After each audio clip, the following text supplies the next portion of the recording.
Good morning, good afternoon, good evening, depending on where you are in the world. Welcome to the Power of Protagonists panel. I'm Jess. I'm one of the speakers on the panel today. And before we dive into the conversation, we're going to start with some brief intros just so you can get familiar with the wonderful perspectives that are going to be presented this morning in the conversation. So, as I just stated, my name is Jess. I hold a PhD in media arts and sciences, so I have an academic background. My PhD is specifically focused on the social scientific approach to researching the intersection of games, gender, representation, and identity. So this morning, I'm going to be pulling from my academic research experience for the discussion today. For instance, my dissertation was on women gamers, and I've done a couple of published articles speaking to gender and representation in video games. Currently, I do work in the industry as an industry researcher. I've been in the industry for about 3 years now as a user experience researcher, where I focus on improving player experience for our products. I'm currently at EA, and my first job in the industry was at Bethesda on their user research team. So I'm going to pass the mic and allow the others to introduce themselves quickly as well.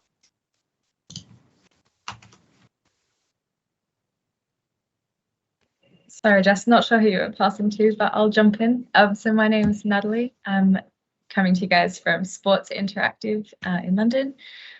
So we work on a game called Football Manager, and I'm heading up our push to bring women's football into the game as part of our football simulation. So my background is games, virtual reality, augmented reality, and mixed reality, and I am working mostly as a producer in all of those fields. So I'll hand over to Karen.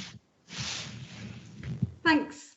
Hi everyone, my name is Karen. I'm Senior Narrative Designer and Writer at Gamehouse. I got into games about 10 years ago, and basically it's been a love story ever since. I've had the privilege of working on over 15 game projects in PC and mobile, and diversifying game narratives and character recreation is essentially my personal and professional mission. So I'm delighted to be on the panel today, and I'll hand the microphone over to Tulay. Hi, my name is Tulay McNally. I head up inclusive design at Electronic Arts. I'm based out of Stockholm, but I'm from Germany. I lived in Canada for 15 odd years and also in the UK. And I actually worked indirectly on Football Manager when I was at Sega. And I also worked at Square Enix. And I guess what's relevant maybe for this discussion, I also worked for 8 years at BioWare and worked on games such as Mass Effect and Dragon Age, which I think are quite famous for having strong female protagonists as well. So I'm happy to be on the panel with these wonderful people and Jess. Shakira is next, I think. Or are we there? I think that's it. Yeah, I believe that's okay. everyone. Mm-hmm. Okay. So thank you all for the introductions. As you can see, we've got a really interesting array of perspectives to offer on this topic of the discussion of power of protagonists. So to kick things off, we're going to start, I think, discussing how we have seen video game protagonists change over time. So just outlined in the introductions, and all of us have been in the industry for years. We've worked on a number of different projects in the industry. Myself, I've also researched this in academia. So to kick things off, we'll kind of pull from our experiences just to discuss the change of video game protagonists over time. And I think for me, something that I would pull from as an academic researcher is some research that me and my academic colleagues did on female depictions over time. And in a particular study that me and my co-authors did, we examined trends in depictions of playable female characters over time. And when we're looking at things like sexualization and agency, we find that sexualization and agency is often paired in depictions of female characters. And interestingly, we've found that sexualization has been on the decline in AAA games since about 2014. So we are seeing, we are very, I think, very much aware that there's been this historical depiction of playable protagonists of women protagonists who are often sexualized, but it is coupled with a lot of agency and powerful depictions, which I've always found very interesting. And I think there's this interesting trend happening where we are seeing a decline in sexualization. So I'm wondering, for those of you who have worked in industry, why do you think that might be the case? Like, we're seeing these trends, and what are maybe some other trends that you've observed in your experiences?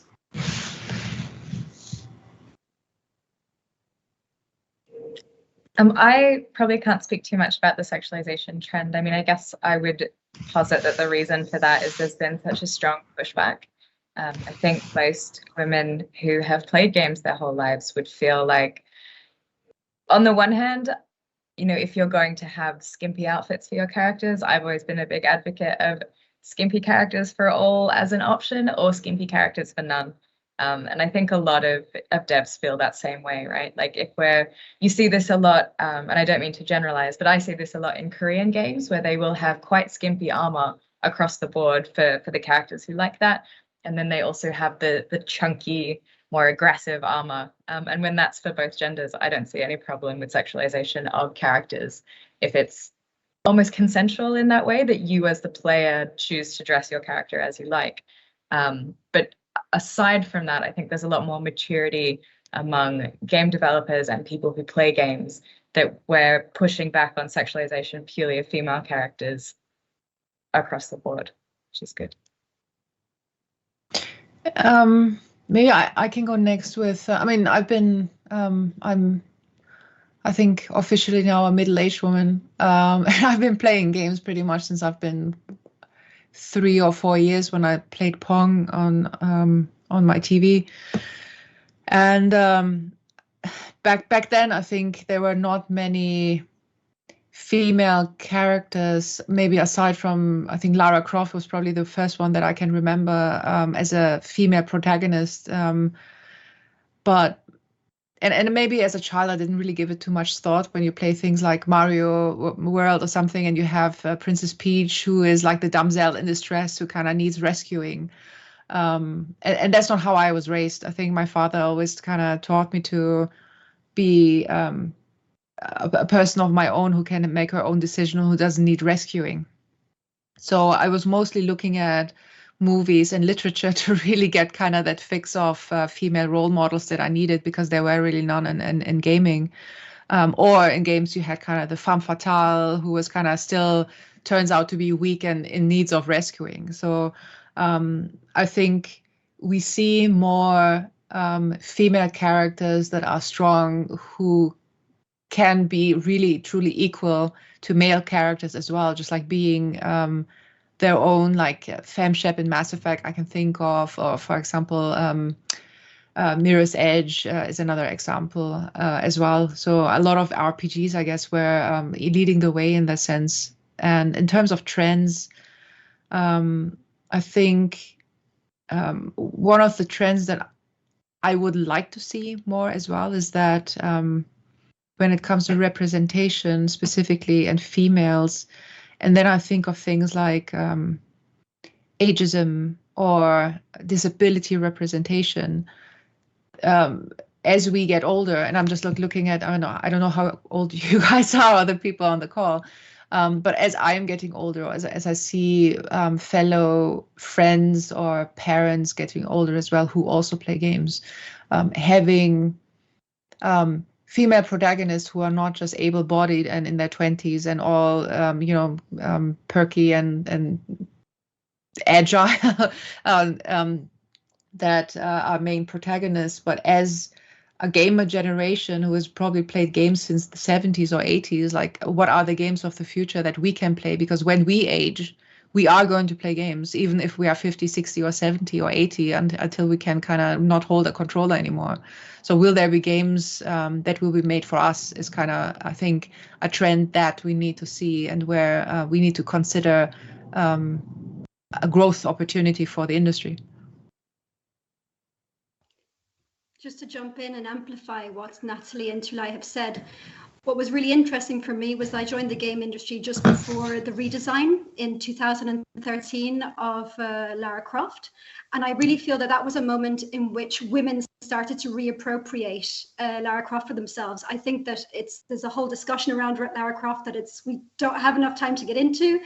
She's a very complex and controversial character, and you love her or hate her, but she's been really, really persistent in game culture.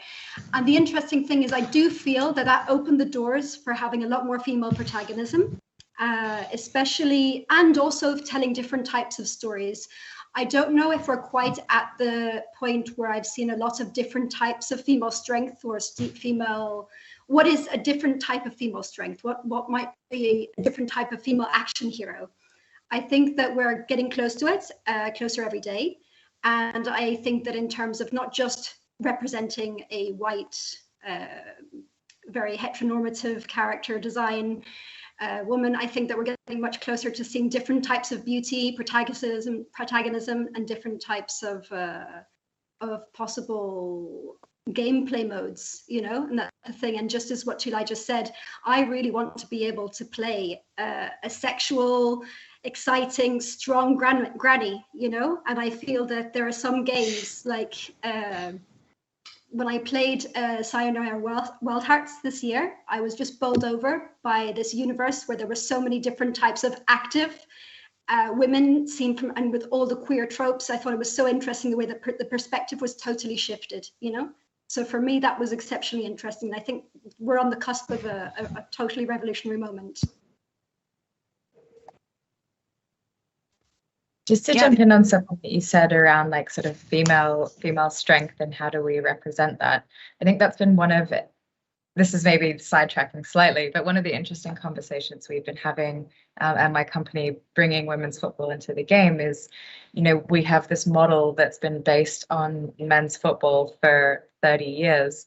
And what's the difference between an exciting male footballer versus an exciting female footballer, and like really trying to dig in and examine like and I guess this applies to football, but this could also apply to other areas of game design, like what makes that kind of character or that kind of player exciting to watch and engage with. It doesn't necessarily have to be a one-to-one pairing of a female character is exactly like a male character and those are the same strengths.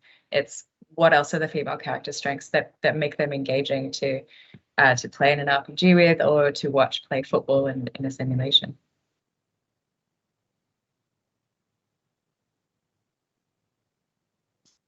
Yeah, I think that's a really interesting thing to contend with and articulate is, I think we want characters in games to just be, I think, recognized as people first, and other identity qualifiers or traits sort of secondary. I think that's one way of approaching it, right? But sometimes, I think having a character really kind of own a facet of their identity can be very powerful as well.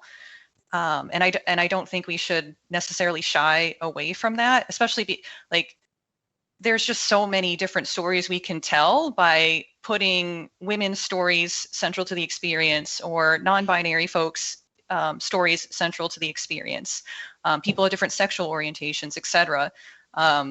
We've often, I think, we operate from a lens of masculine heteronormativity, and that has been marginalizing so many other experiences in this medium, when this medium has the capacity to, I think, push the boundaries in a lot of ways. We still operate from a singular perspective as basically being the default, and everything else is exceptional. So I'm excited to see where different sports games like Football Manager take the female athlete experience, and I'm excited to see what the possibilities of other games telling different stories. I'm excited for that possibility, but I would agree with, I think, the general sentiment that we're still on that cusp. We still have a way to get there.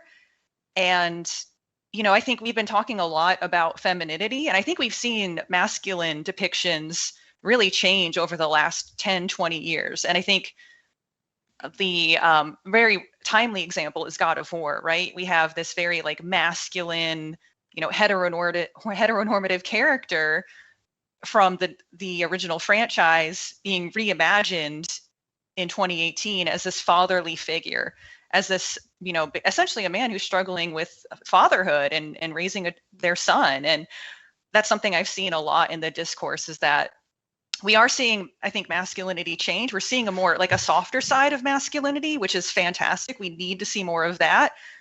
But it also comes, I think, with still putting the women's experience secondary. We have so many games where there's a father,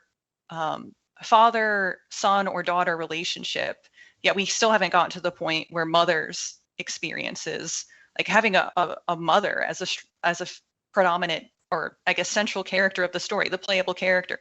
So I know that's something personally I would like to see more of coming from games, just because we've definitely got enough father stories in games.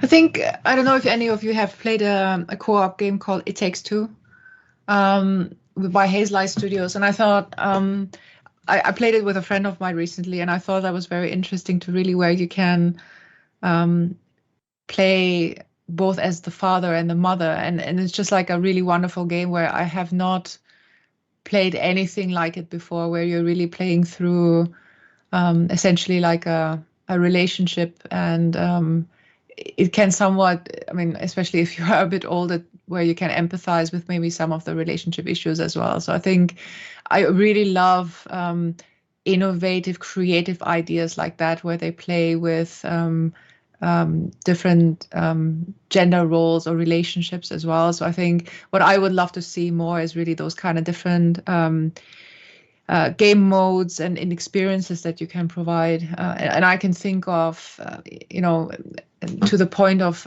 I guess, I mean, Jess, you are a researcher, for example, just to research more into what do female gamers or male gamers actually want. And I can imagine, especially when it comes to games where, I'll just take some sports games, for example. Like, I love to watch football, like football, not soccer, football, not American football.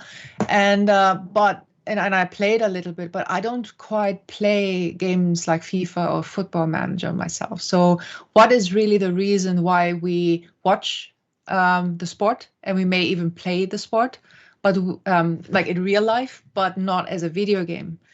Are there maybe different game modes how we can engage with the game in order to kind of get more female players to consume the experience? So that's kind of what I would like to see more. I think one of the things that I find comes up in this conversation a lot is the idea that male gamers and female gamers are these monoliths, where all male gamers play a certain way, all female gamers play a certain way. And I think, for instance, with bringing women's football, we don't have any data to back up that there is a huge population of women just waiting to play Football Manager once we bring in women. It's the same as Sky Sports and the BBC bringing the WSL to their platforms. There's no data that suggests that there's a huge swathe of female fans waiting to start watching this. Because if you don't put the media out there, if you don't show people that they are welcome in a space, then they're not going to be, clamoring to get into that space. And I think with all stories that we write about women and centering women in narratives, they don't necessarily have to be for women that we make this content. The idea, from my perspective, is bringing women into these spaces where historically they've always existed just as eye candy or background characters, and saying women are central to this narrative. And it's not just young women that we should be doing this for, right? Young men should not be disconcerted by the idea of playing a video game with a female protagonist. It's not even necessarily for women that we're doing this, although it is a knock-on effect. I'd love to jump in on that, because in terms of the narrative options, I feel that we offer women and men. I think our smorgasbord is totally stale. And for me, user research has been incredible in getting to see a new face of what players actually might want, different things, being surprised, but in user research. And on the other hand, I feel that there's a lot of narrative R&D to be done, where we just need to start testing stories, different types of stories, taking those risks. I mean, what I really want to see, and I've got to be honest, the game I want to play is I May Destroy You. You know, it's a TV show, and that's the kind of fiction I'd love to see in game, because it really went there. It was not about criticizing the existing narrative. It was just about doing something new, doing something original, doing something authentic. And I think that's what we need to be focusing on. It's not about talking about the past, fighting against old tropes. I think it's just about creating new ones for ourselves. And I think this is where the positive energy can really come in. At the moment, I'm working on a project that's aimed at Gen Z, and it's been such an awakening, because it's not at all, we don't have the data, you know, and it's an emerging market, and there's a lot of, you know, activist kind of fervor in that market, and it's incredible. The risks I've been able to take creatively are just unparalleled in comparison to other markets I've worked for.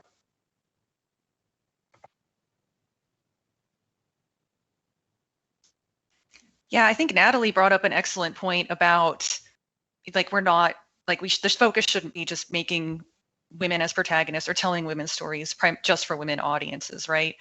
I think that's something that Feminist Frequency, their research has also argued for a very long time now, is that if you are not making women or other gender identities the default, or other sexual orientations the default, if it's a male character, then you, again, it's we're still privileging a certain point of view in this medium.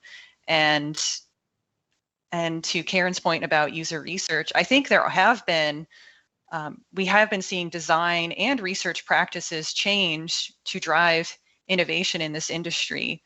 Again, just like the overall industry, there's still a ways to go in terms of how we conduct research to make sure diverse perspectives are in, and at what stages we are doing research to get feedback. Because I do think in the industry broadly, research can sometimes come in too late to really drive impactful change. And I think we are starting to see a change where research is getting implemented earlier, consultants are reached out to earlier. So it's something that I would encourage industry practitioners across the board to just think about, and like be thinking about research early. It's essentially, it's never too early to put your content or your ideas or your prototypes in front of audiences and get feedback. I have a quick question for everyone. One thing that Karen said, I think piqued my question or my interest in asking this question, is the risk to, in terms of being more creative. So I don't know in what industry you were before you joined the games industry, but I'm curious what everyone here on the call who has some development experience, what you think we need, or what you think we need to put in place to help with decision making, to empower developers to be more creative in this space. Funding. Risk funding. I think yeah. Sorry, what do you mean by that? Yeah. I don't know if it's my sound. I apologize to everybody. No. This has been nerve-wracking having terrible sound today. But I would say that it's really time that we put our money where our mouth is. If in the industry we're saying that we support diversity, we're saying that we support inclusivity, we need to set aside the funds to really look at that. Have R&D labs, fail fast, get some stories made, get some prototypes made, get them out there, test them, get the data, and not just the data. This is something I've seen really change in my career.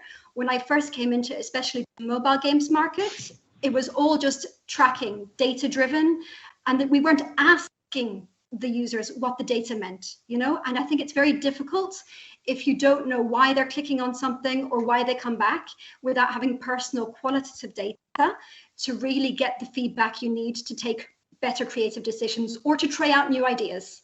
Mm-hmm. That's my own personal opinion, but I say give us the money.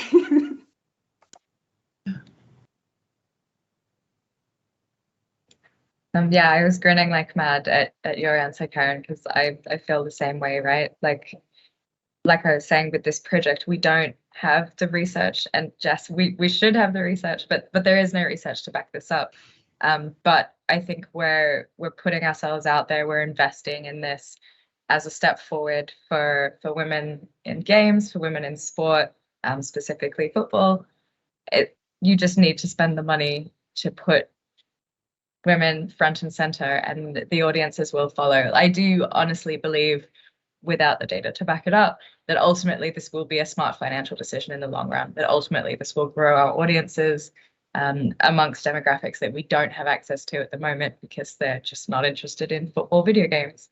But by putting your money and just going, we're going to take a risk on this thing because we believe this is the right kind of story to tell and this is the right thing to do. And as a follow-up question, sorry, I'm kind of hijacking this because I'm just curious. What do you think would be, aside from funding, the impact of hiring more women or other minorities into creative roles?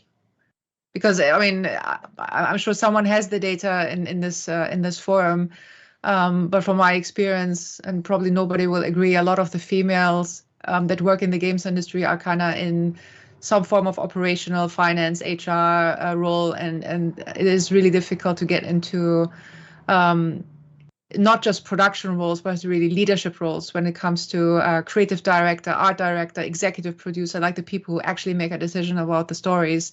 What do you think would be the impact, and what do you think we need to do in order to get more females in those roles?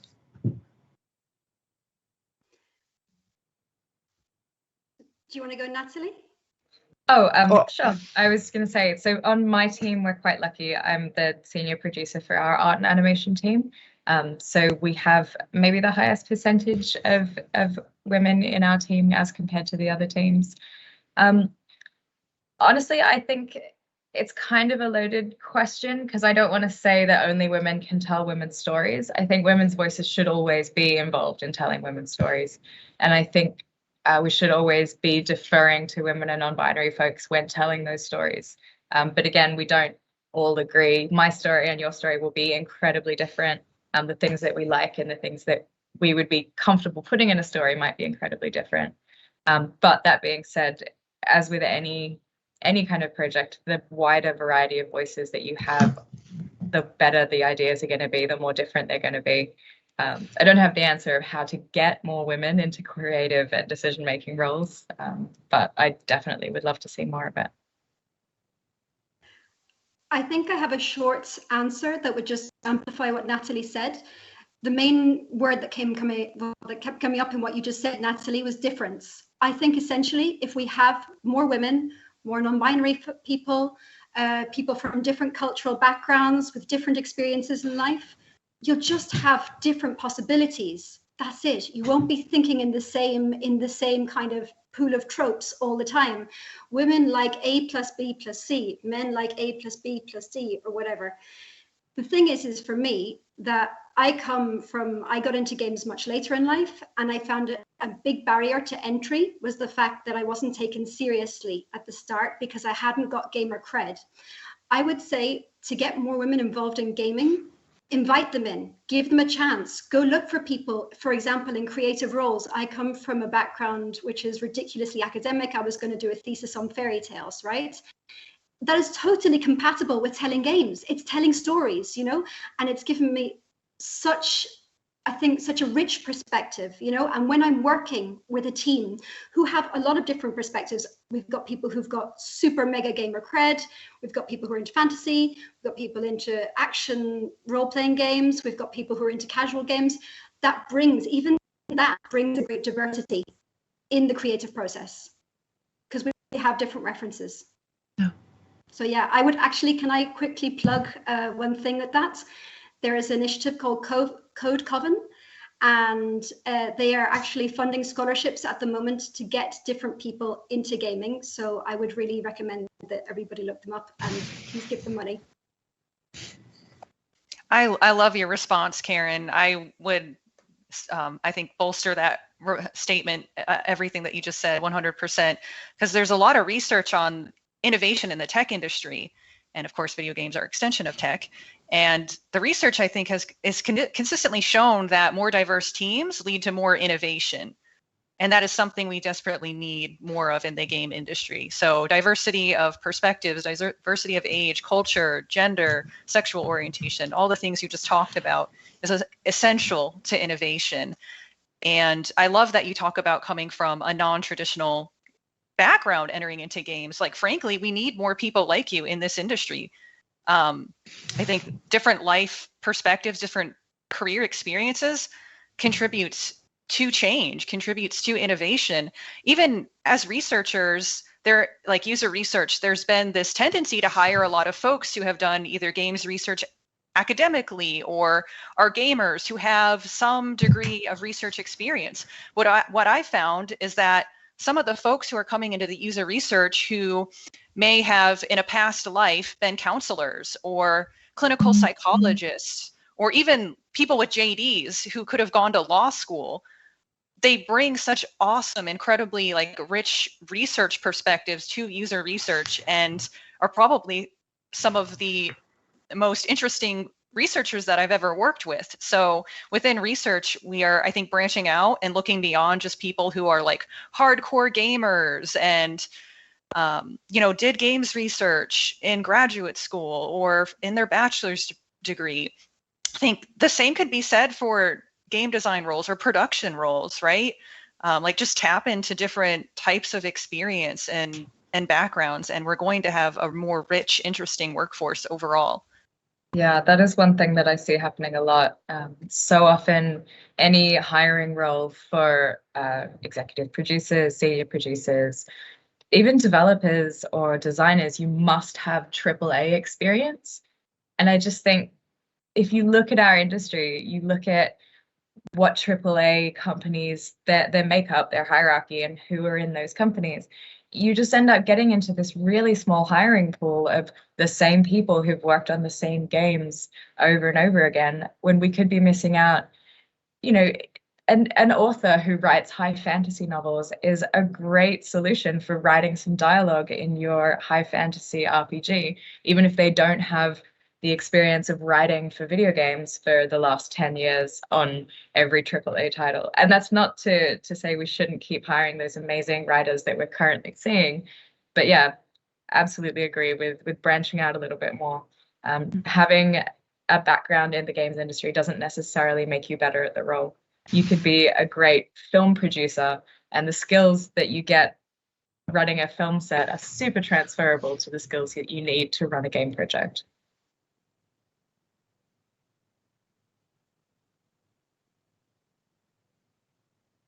Just to bookend that, I've actually heard a lot of discussion at the moment about changing the language of job descriptions to better reflect a shift in culture. So I think that's also another really interesting aspect, because women don't tend to apply if they don't feel that they fit every single one of the requirements and more. And I won't compare, but the statistics are there. Totally. So do we see then that when like these market trends or changing demographics in the industry, do we see these contributing to changes? Are there any other, I guess, examples we could discuss in terms of how we might see, or maybe how we've seen in our experience, diverse folks coming onto a team, or just like more generally in the industry driving change?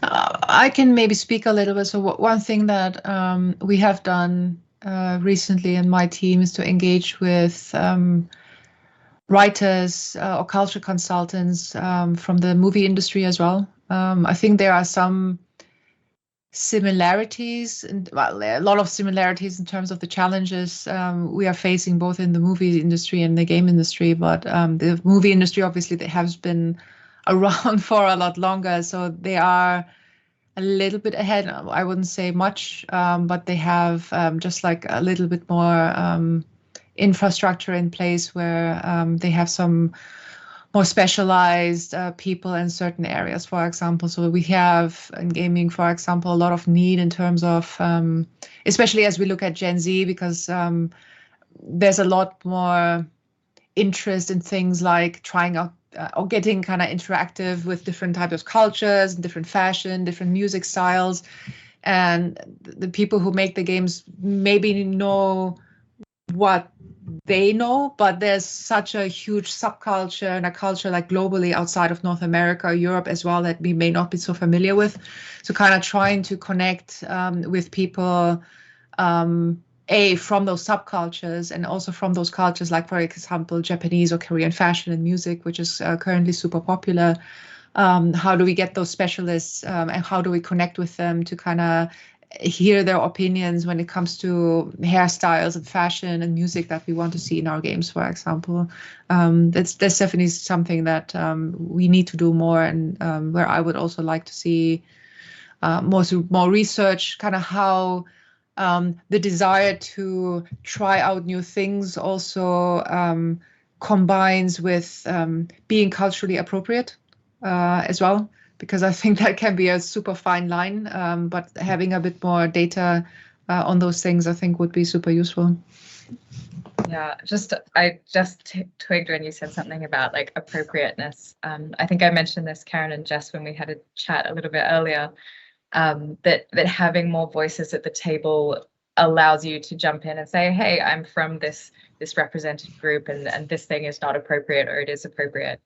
Anecdotally, so something that we've heard a lot from coaches of women's football teams is that a woman's menstrual cycle, does really impact the way that she trains, the prevalence of injuries, all of these considerations, and that coaches will work with players to take that information and structure a training session for their players to make sure that, people are not getting injured.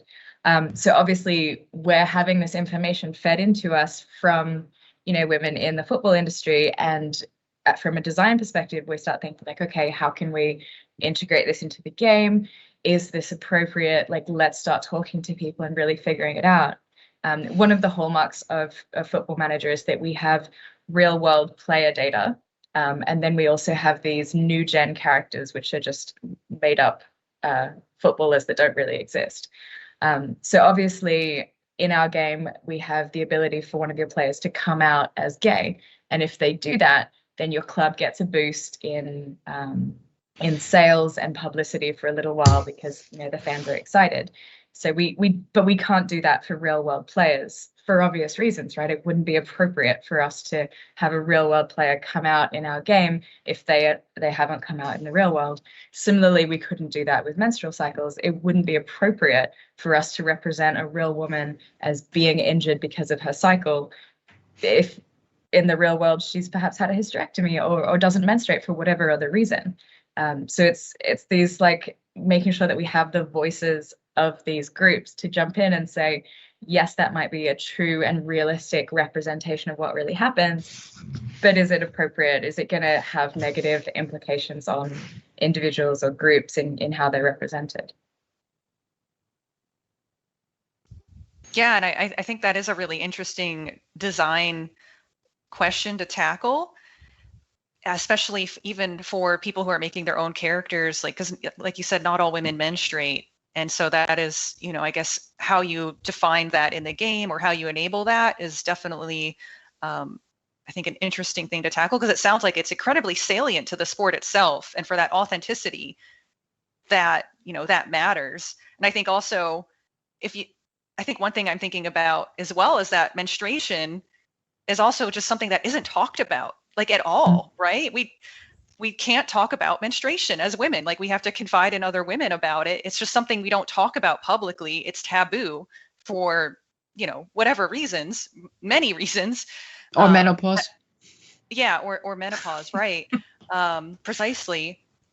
And I like that your game is considering that, because I feel like it's like normalizing something that quite frankly should be normal. It's just something that happens to our bodies. And a lot of women experience it, yes, not all, yes. But it's something I think we should also feel empowered to talk about and not feel shameful about. And I like that if you include something like that, it's just normalizing it and making it less something to feel shameful about. If that makes sense. It's been incredible to have these conversations, right? Because the first time someone brought it up to me, I'm not a big sports fan. I'm more of a gamer. So the first time someone mentioned it, my gut reaction was like, oh gosh, no. like, I don't want to talk about menstruation with my peers. I don't think we should put this in the game. Ultimately, I still lean towards we shouldn't put it in the game, because we wouldn't be able to represent real women as having menstruation. And if the only factor we put in is increased injuries, then only our new gens would have increased injuries. And from a purely gameplay perspective, it adds no benefit, and it unfairly, I can't think of the word, disadvantages our new gens. But yeah, it was great to have this conversation and to be like, yeah, we can talk about women's health as part of our game and bring it in there. I'm laughing because I think the most controversial moment in my 10 years of writing stories was a whole boycott of essentially a whole chapter of one of our pitches in a project, when myself and my co-writer decided to make it about periods. The episode was about periods. And essentially the team told us that, like, there was no way it would ever get in, and you know, it was all over one silly, like, kind of like a silly little period joke kind of narrative twist or whatever, and it had literally everyone in the office in uproar. It was incredible. I think that, like, without being weird, I do try and normalize it by talking about periods now more in the office, just because I think that it's really important that, at least in the gaming industry, that I'm allowed to be a woman as well, if I want to. And that's part of my womanhood, not all of it, and not all women menstruate, of course, but that's something I feel that I don't have to hide it.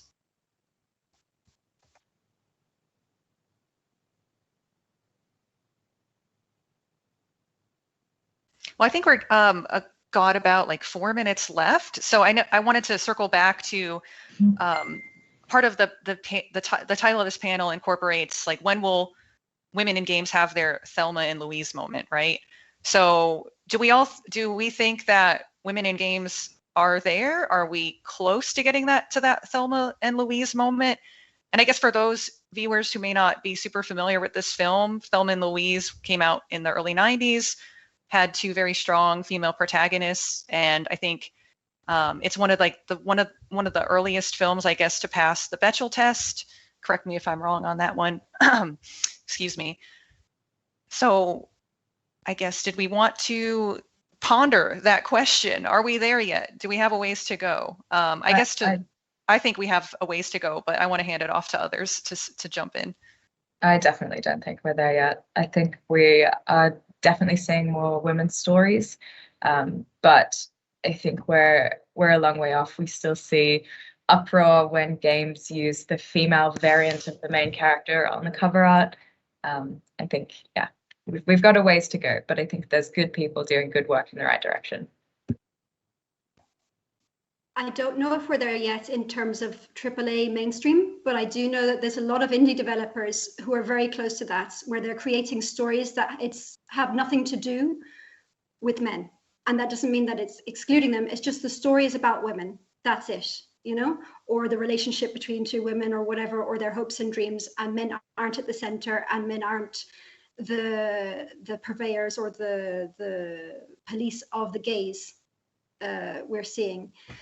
So for me, I actually am quite optimistic. I think we're almost there. I think we'll see something soon. I don't know if it's going to be something that will be as played as Horizon Zero Dawn. I don't know if it's going to be as played as FIFA, but I think we're seeing the cracks, you know, the cracks of positive light. Yeah, I mean, I agree with both comments as well, and I think what I would like to see more, and I don't think we are there now, but I think we are not far away,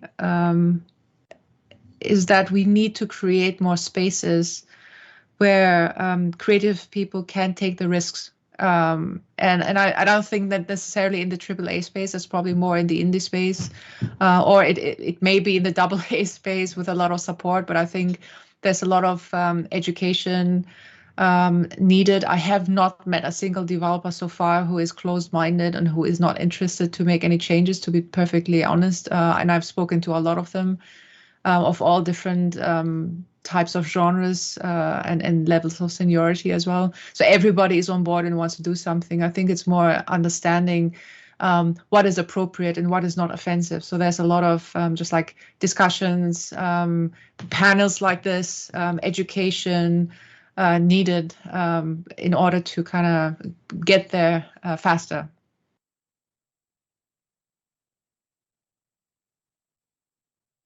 Yeah, absolutely. So it sounds like, depressingly enough, we are all in agreement, but we are all optimistic and remain hopeful.